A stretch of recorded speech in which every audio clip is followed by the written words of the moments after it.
Hi, Peter Boland again, welcoming you to episode 4 of our continuing inquiry into the life-changing wisdom of Nisargadatta Maharaj as recorded in this transcribed book from his recorded talks, compiled by Maurice Friedman and published in 1973, called I Am That.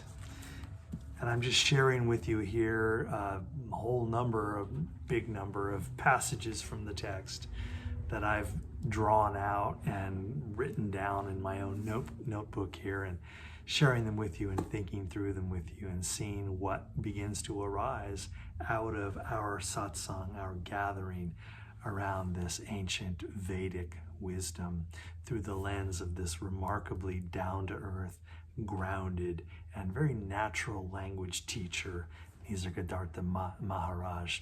So let's jump back in. He says, there is nothing to practice. To know yourself, be yourself. To be yourself, stop imagining yourself to be this or that. Just be. Let your true nature emerge.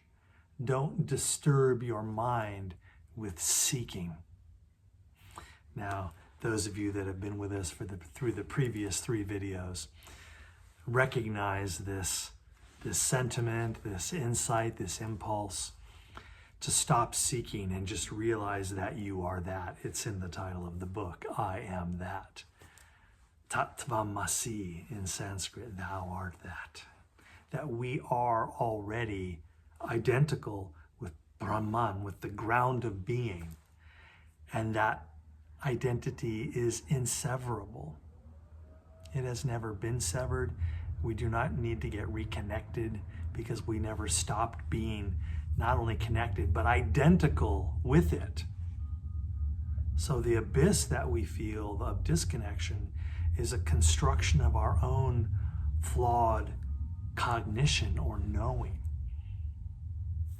This is the imprison, and this is the liberator. The mind is both the jailer and the liberator. And so in that spirit, he says, there's nothing to practice, there's nothing to be done, just be who you are. That sentence has so much potentiality of being really grotesquely misunderstood as do your own thing, stay enslaved to your irrational and self-destructive passions. That's hardly what Nisargadatta is talking about. He's trying to deconstruct the construct that many of us, even in spiritual practice, labor under, namely, who I am now is incomplete or ignorant or terrible, and I won't be awake until I become that person over there, this ideal form of myself. Or for those of us more theist, I'm lost I can't find God, I need to find God. And he's trying to offer medicine for that disease, to simply sit still, grow quiet, and realize that you are already one with the all. What did he say in that other line? That having never left the house, you are asking for the way home. He goes on, where action is needed, action happens. Man is not the actor. He is to be aware of what is going on. His very presence is action. The window is the absence of the wall, and it gives air and light because it is empty. Be empty of all mental content, of all imagination and effort, and the very absence of obstacles will cause reality to rush in. The analogy of the window. The window is a hole in the wall. The window is the absence of wall. And yet it is the absence of the wall that allows the air and the light to rush in only because it is empty. And so here's the analogy from the great teacher to say, be like that. Be empty of all mental content, of all seeking, striving, imagining, effort.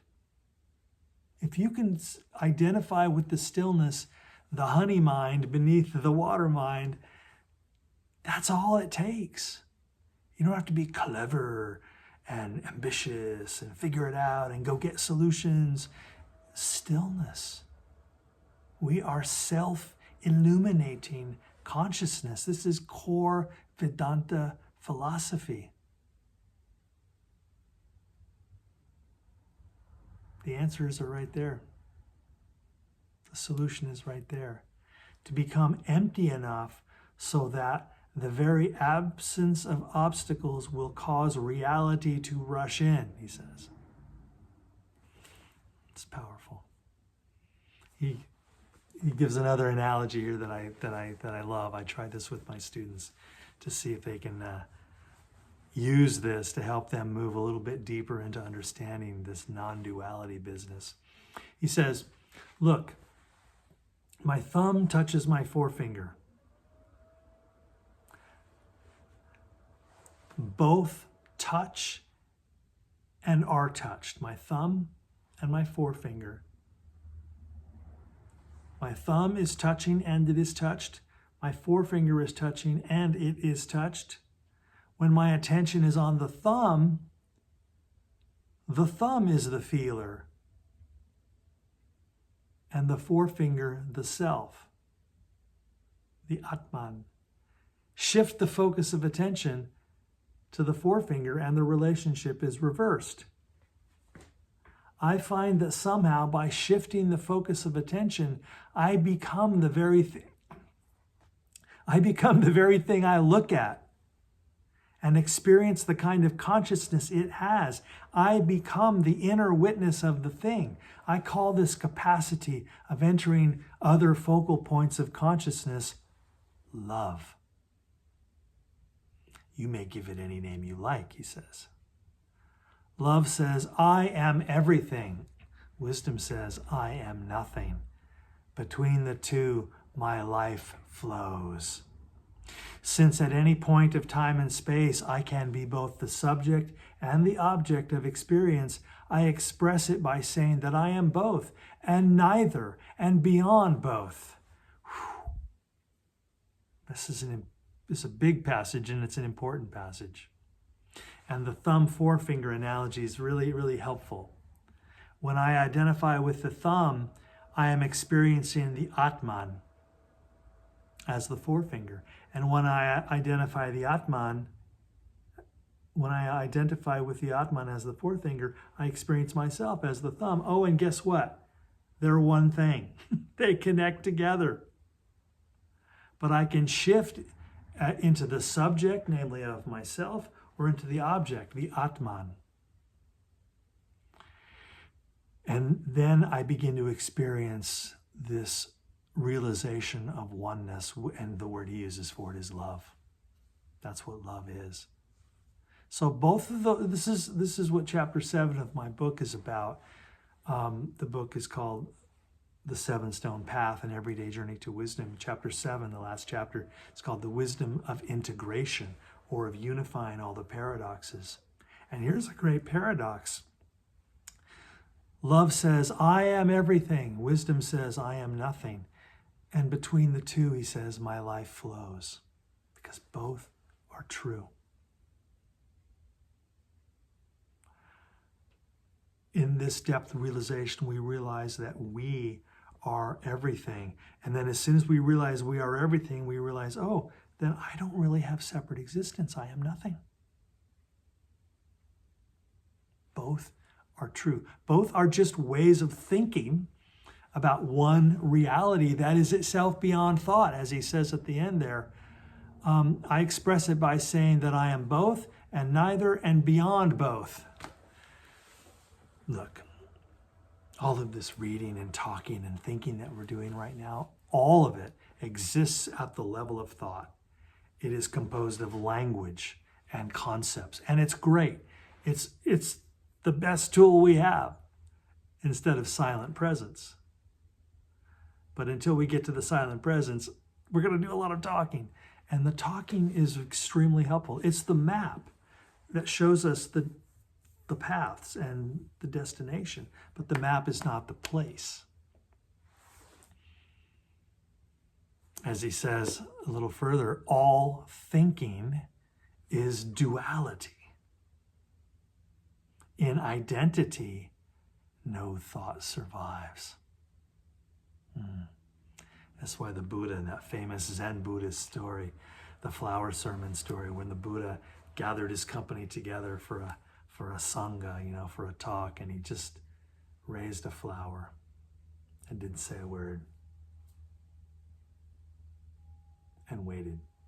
And one man, Kashyapa, signaled with his eyes that he understood what was being said.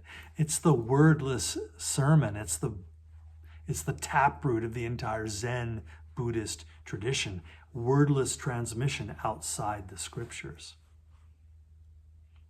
As the Katha Upanishad put it, we experience from our teachers spiritual osmosis, borrowing a term from biology there. Part of the teacher becomes part of you, and part of you becomes part of the teacher. And now there is no teacher and student. There is no teaching and learning. There's just oneness beyond all thought.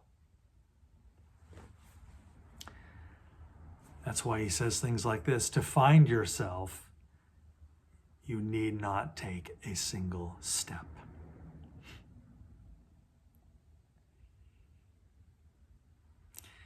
He also says, too much analysis leads you nowhere.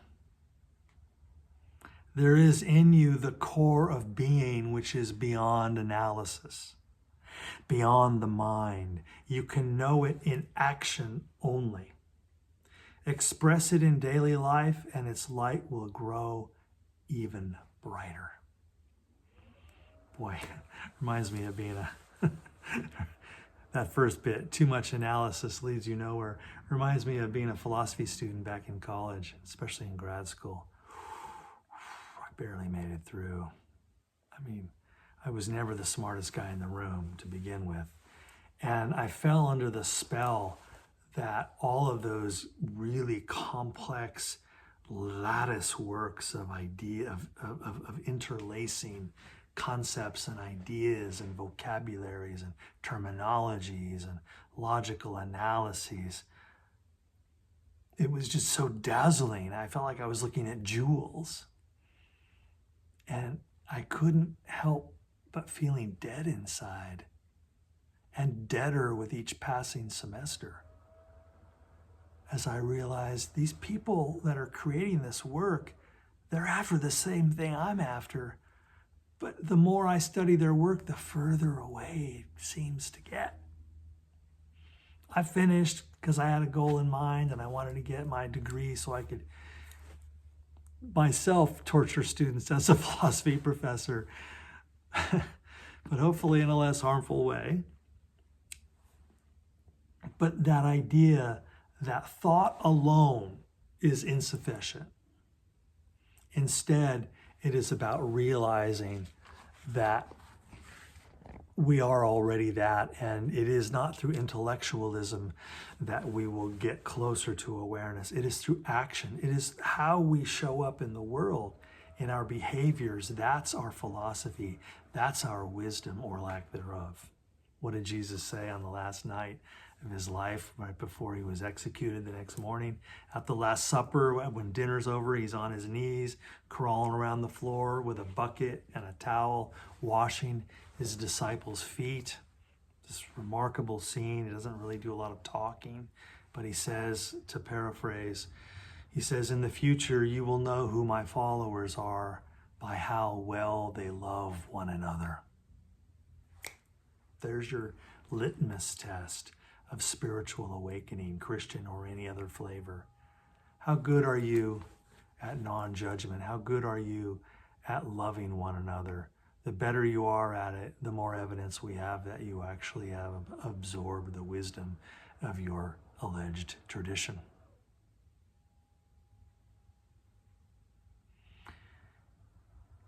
He says, back to Nisargadatta now. He says, when you fight, you invite a fight.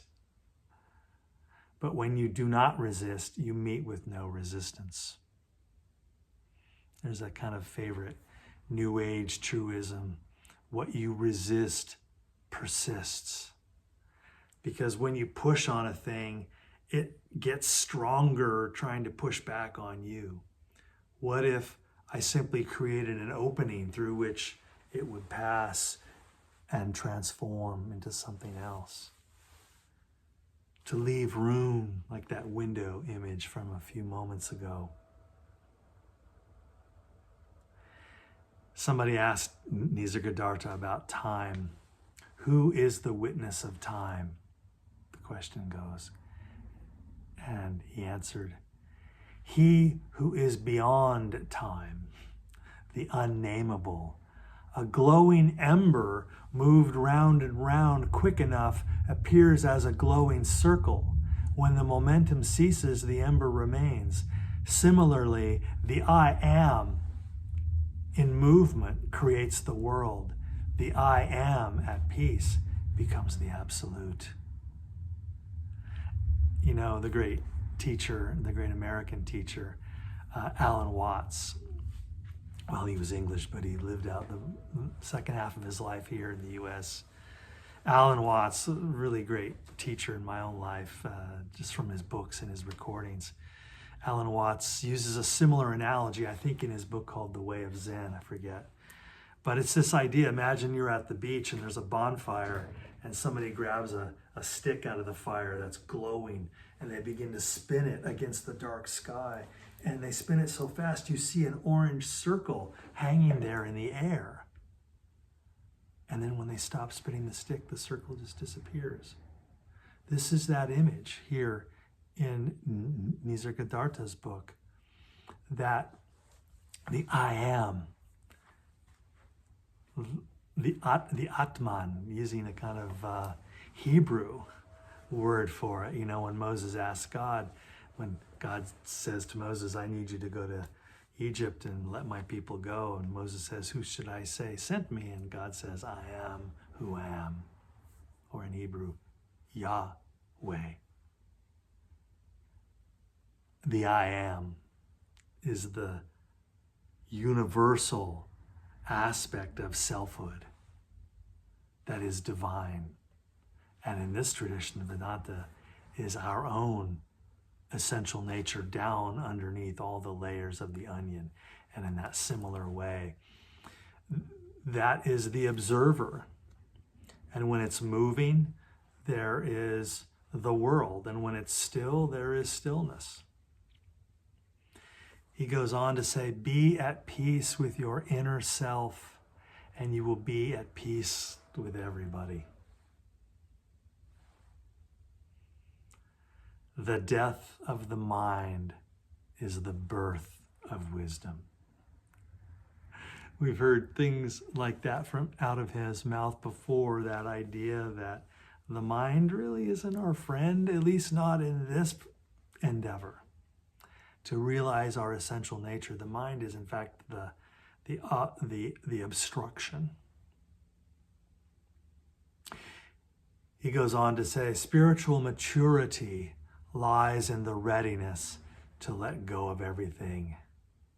That the giving up is the first step, but the real giving up is in realizing that there is nothing to give up. For nothing is your own. It is like a deep sleep. You do not give up your bed when you fall asleep. You just forget it.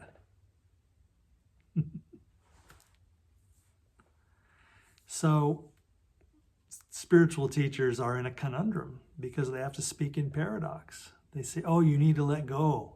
You need to let go. And then in the next breath he says, but actually, there's nothing to let go of. Because you never had any of it in the first place. All those things you said were yours, all that I, me, and mine language and construct, in deeper spiritual realization, that construct again dissolves, leaving in its place the simple natural awareness of oneness. And what I love most about Nisargadatta Maharaj is his constant willingness to trust us enough. And this comes out of his own lived experience as a student and as a teacher, to trust us enough to just help us remove the obstacles. And he knows that illumination will arise from within each of us on its own. That nothing needs to be added. We just simply have to subtract the busyness of the cognitive mind. What's that line from the great Roman Catholic mystic of the 14th century, Meister Eckhart, who puts it in his own theistic way, but it seems so similar to this, the idea that Meister Eckhart leaves us with. And he says, God is not found by a process of addition, but through a process of subtraction. We'll leave it there for this video, and I'll see you in video 5 as we continue to move deeper into the rest of this work. Namaste.